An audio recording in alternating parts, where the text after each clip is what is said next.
Hey guys, it's Minh here. Welcome to my channel. Today, let's do some speaking.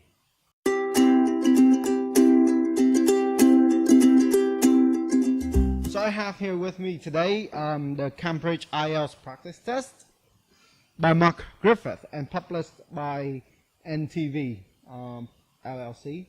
So I'm going to do a few of these as an example, right? And then I'll give you some tips if I can.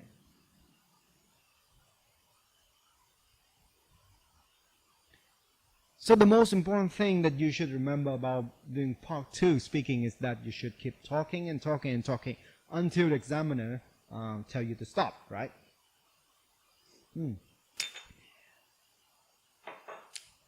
Remember that the speaking test is a test of your English proficiency. How familiar you are with the language, not how academic you are, not how many big words you use or how many complex grammar structures that you use. Describe a recent news story that you have heard or read about. You should say what the news was and where you have heard or read it, if it was significant for many people, how it has changed or will change people's lives, and explain how you felt when you heard or read this news. So, the biggest news story of the latest news cycle, the last 24 hours, is the crash of Ethiopian Airlines flight number 302, if memory serves. And this tragic accident has caused the death of 149 passengers on board, as well as 8 crew members. My deepest condolences to the victims and the victims' families. Anyway, just imagine, these are fathers and mothers, brothers and sisters, children, grandchildren of someone else. 157 lives lost within minutes of taking off. It's a terrible thing all around. This is also the same model that the airplane I'm talking about, Boeing 737 MAX 8. That's the same model as the one that has crashed last October, operated by Lion Air as a Malaysian airline. Anyway, yeah. Of course, this is bad for Boeing, also bad for G.E.T, which as G.E.T Air is a Vietnamese airline which has ordered 100 of these planes last month. So immediately it crashed, and the stocks of these two companies plummeted immediately. Anyway, I know that this accident will scare a lot of people off from flying altogether, which is the same because, you know, flying is one of the safest mode of travel there is.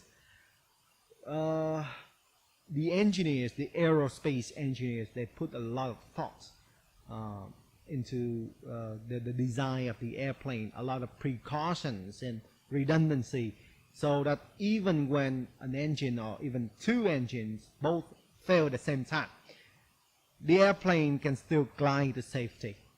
So it shouldn't be like that. People shouldn't be scared of flying, which unfortunately this accident will cause. I heard about this story late last night. Not heard, but read about it, okay, on the internet late last night. It has just happened yesterday's morning, I believe, right? And how I felt when I heard or read this news, well, how I felt about it. Immense sadness. No, that's too cheesy. Alright, let's move on. It's over 2 minutes anyway. Right, discussion topic. Right, part 3, discussion topic. The media. Example questions. How do most people in your country get the news? On newspaper, of course. Actually, I believe that Vietnam is one of the biggest growing market for Facebook. That means every year more and more people use Facebook than ever, which is kind of weird because in Western countries, right, people are moving away from social media, which is a good thing because social media like a Facebook, Instagram, those kind of things are where fake news and false information came from. The anti-vaccine movement, stuff like that, yeah, they all originate on Facebook. But still, a lot of, if I don't want to say 40%, okay, 40% of Vietnamese read Facebook for news, which is a terrible idea. Right, next question. Compare newspapers and TV as news source. I don't know.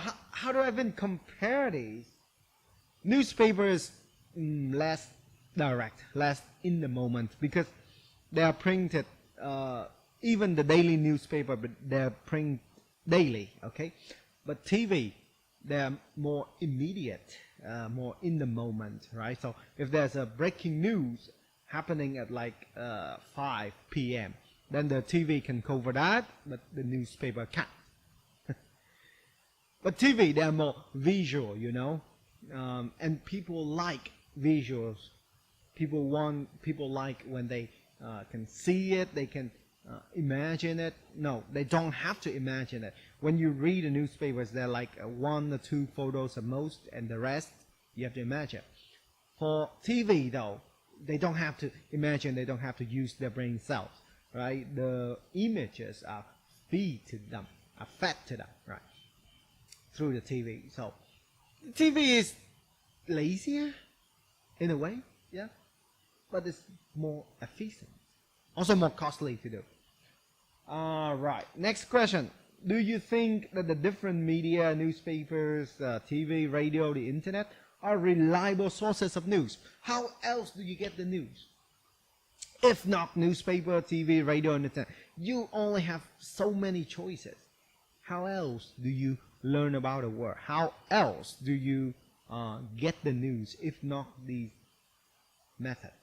Of course, we have to be selective. We have to employ our critical thinking skill, which unfortunately a lot of people lack nowadays. But we have to rely on these sources for news, of course. Right? What are the qualities of a good journalist or reporter? What? This is an IELTS question, really? I mean, I could write essays, 10 essays about this subject. I can write a book as thick as this about this subject. This is ridiculous. All right, I'll answer the question. Right? The good quality of a good journalist. Integrity. That's a good word. Integrity.